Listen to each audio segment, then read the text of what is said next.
Bonjour à toi, cher spectateur. Les 4 fantastiques premiers pas de Matt Shakman. Pourquoi pas? Disons que je pense maintenant que Marvel et Kevin Feige ont un peu envie de faire ce qu'ils veulent avec l'univers Marvel, y compris réintégrer les 4 fantastiques, y compris nous balancer sur une nouvelle terre dans un nouvel univers pour y greffer de nouveaux personnages parce qu'il faut bien préparer le prochain Avengers. Le casting est chatoyant, l'idée est intrigante, pourquoi pas? Le résumé pour faire simple, sur la Terre 828, les 4 fantastiques protègent la ville de New York depuis maintenant 4 ans. Alors que Sue et Reed vont avoir un enfant, une mystérieuse surfeuse d'argent débarque en plein milieu de la ville. Ouais, c'est pas mal. Je m'attendais vraiment à rien, hein. Je fais partie de ceux qui considèrent que la dernière incursion dans l'univers des 4 fantastiques était intéressante sur le papier mais très maladroite dans l'exécution. J'avoue trouver les films de Team Story comme étant des petits bonbons. C'est-à-dire que c'est pas des grands films, mais personnellement je prends un plaisir immense à me replonger dedans. Et donc cette nouvelle incursion, bon déjà, pourquoi ça ne s'appelle pas les 4 fantastiques les indestructibles? Et c'est pas qu'une impression, il y a des vrais relents. À certains moments c'est assez hallucinant. Non, dans l'ensemble c'est plutôt bien fait parce qu'on sent qu'il y a une envie de vouloir réintroduire les personnages sans tomber dans l'origin story rabâché encore et encore, et on sent qu'il y a une envie de vouloir à la fois expérimenter des nouvelles possibilités en même temps de s'accrocher à quelque chose de concret. Je veux dire, Galactus et le Silver Surfer, c'est déjà du vu et revu, et pour autant c'est pas si désagréable que ça. On sent que Shakman, son objectif c'est de jouer sur plusieurs tonalités, de nous embarquer dans une certaine idée de l'univers Marvel, et surtout en fait, et c'est ce qui rend le film un peu intéressant, de poser ce qui va potentiellement être les nouvelles bases de l'univers et notamment de certains Avengers dans le futur, puisque maintenant on nous annonce que carrément il va y avoir des reboots complets de l'univers. Bref, on va pas se lancer dans ce débat. Le film en lui-même est un petit plaisir, est assez savoureux, n'est pas surprenant, reste divertissant, et c'est peut-être tout ce qu'on demande à ce genre de film. Il est dans la veine de ce qu'a été Thunderbolts, c'est-à-dire divertir le spectateur avec une bande de protagonistes pour lesquels on va avoir un certain attachement et réussir à tenir une dramaturgie sans forcément amener des enjeux où on va se dire « Ah tiens, il va y avoir quelque chose de si neuf que ça ». Encore une fois, réintroduire des super-héros que l'on commence à connaître et leur donner un nouveau contexte pour qu'ils puissent rentrer dans quelque chose qui soit beaucoup plus grand qu'eux, voire même qui peut sonner comme démesuré, est une approche complexe qui demande pas mal de recul et de compréhension. Matt Shakman nous offre sa vision des héros de Lee et Kirby, le temps d'un film de divertissement qui fonctionne assez bien, qui manque peut-être un peu de finesse quant à ce qu'il veut être, au-delà qu'un placement de personnage dans un univers étendu, mais qui réussit tout de même à être un bon divertissement, manquant de logique, mais possédant un vrai capital sympathie. En termes d'écriture, donc à la base, il y a le comics développé par Jack Kirby et Stan Lee, et ensuite donc il y a un scénario qui a été en partie développé par Kate Wood, mais surtout par Eric Pearson, Josh Friedman, Jeff Kaplan ainsi que Jan Springer. Ça en fait encore une fois beaucoup de monde pour bosser sur des tels films. La proposition est intéressante pendant une bonne heure de métrage. Je trouve que la dramaturgie a assez d'impact et assez de logique pour réussir à être cohérente et surtout à être entraînante pendant au moins 1h20. Allez, poussons à 1h20.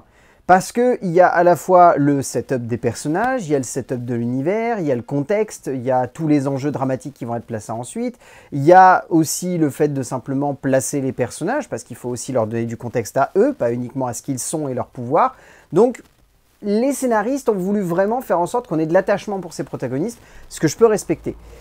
Mon petit souci, c'est qu'on repart de zéro, et en repartant de zéro, il y a tous les défauts en fait d'un film qui veut repartir à zéro, mais qui en même temps doit prendre le train en marche. Donc ça veut dire qu'il y a des histoires d'amour ou des placements de situations ou de contextualisation de soit des émotions de personnages, soit des potentielles évolutions qui sont mis et qui sont jetées à la figure du spectateur, et on ne prend jamais en considération l'idée que derrière il faut leur amener plus justement de contexte. Donc il y a des moments où en fait on est intrigué, on se laisse plutôt bien embarquer, mais il y a d'autres moments où on est vraiment en train de se dire respirez. On n'a pas le temps de suivre, qu'il faut déjà repartir alors que j'ai à peine eu le temps de comprendre un personnage. Et de manière globale, le script ne prend pas son temps, n'est jamais dans le repos, va à 200 à l'heure, brasse plein de trucs, ce qui fait que le film passe super vite, mais tellement vite qu'on en ressort à la fin avec la sensation en fait qu'il n'a même pas eu le temps de placer les personnages, qu'on doit directement passer au film suivant. Donc c'est bien de vouloir introduire des personnages comme ça et une histoire, et surtout de faire en sorte qu'ils aient une bonne contextualisation par rapport à l'univers dans lequel ils se trouvent.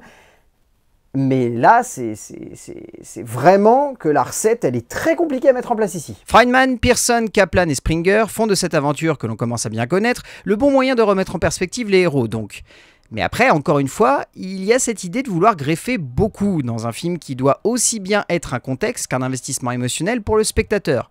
Avec cette naissance au cœur de la dramaturgie, l'affect émotionnel se met en place de façon assez cohérente, mais surtout évidente. Mais après, il faut bien avouer aussi que tout ce qui entoure les craintes, les peurs, les évolutions et les rapports entre les héros sont complètement mis à la trappe pour simplement se contenter de suivre une dramaturgie un peu trop linéaire. En termes de mise en scène, ce qui est intéressant, c'est que Mac Shackman, il aime le rétro. Et pas dans le sens nostalgique, c'est-à-dire au-delà du nostalgique, c'est qu'il aime mettre en scène ça avec une cohérence dans le rétro et en même temps l'envie de jouer sur certaines idées beaucoup plus modernes en fait dans la mise en scène et dans juste le travail autour des décors. La production design de manière globale du film, je la trouve très fun parce qu'elle joue beaucoup sur ce côté néo-rétro. C'est-à-dire que vraiment on est dans cet univers où on voit que le futur est passé par là et en même temps on est resté un petit peu dans les années 60-70. Donc ça a quelque chose de très amusant et de très divertissant et surtout ça permet à l'univers d'avoir une vraie vie en fait et de donner envie presque au spectateur de s'attarder sur les détails qui sont mis en place à l'écran et qui donne finalement de la force au long métrage. Mais après, encore une fois, c'est ce qui me gêne, c'est que au-delà de ces petites idées, le film a une identité très lambda. Et même pire, c'est que certes, je sais bien que Les Indestructibles était un hommage au film de comics. Mais un homme taupe, peut-être pas le meilleur moment de le placer parce que là vraiment je me sens dans la fin des Indestructibles 1 et le début des Indestructibles 2. Hein, il y a des moments où c'est vraiment ça frappe à l'œil. Hein, c'est-à-dire qu'on voit que ça et on se dit ouais, l'hommage aurait pu être un petit peu mieux glissé. Après c'est qu'un détail parce que derrière vraiment on sent qu'il y a une envie de vouloir avoir du rythme, d'avoir un travail autour du gigantisme qui je trouve est plutôt appréciable et donne assez d'envergure à certaines scènes pour marquer l'esprit du spectateur. Après, voilà, il y a des moments, les hommages, ils sont certes bien.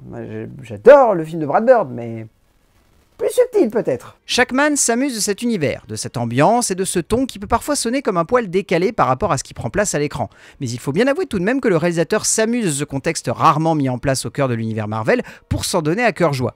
Après, encore une fois, l'identité même du métrage repose sur une logique esthétique qui consiste à convoquer et rarement à s'approprier, que ce soit le film de Bird, comme évoqué avant, mais de manière plus globale, l'esthétique comics d'une lointaine période qui est ici tellement présente à l'écran que par moments on peut presque avoir l'impression que le film est plus un patchwork qu'un véritable objet créatif. En termes de casting, celui-ci est très efficace, indéniablement.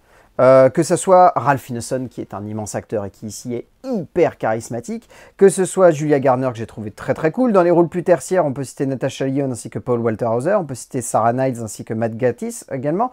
Qui est-ce qu'on peut citer aussi? Bien évidemment Joseph Quinn, très très bon.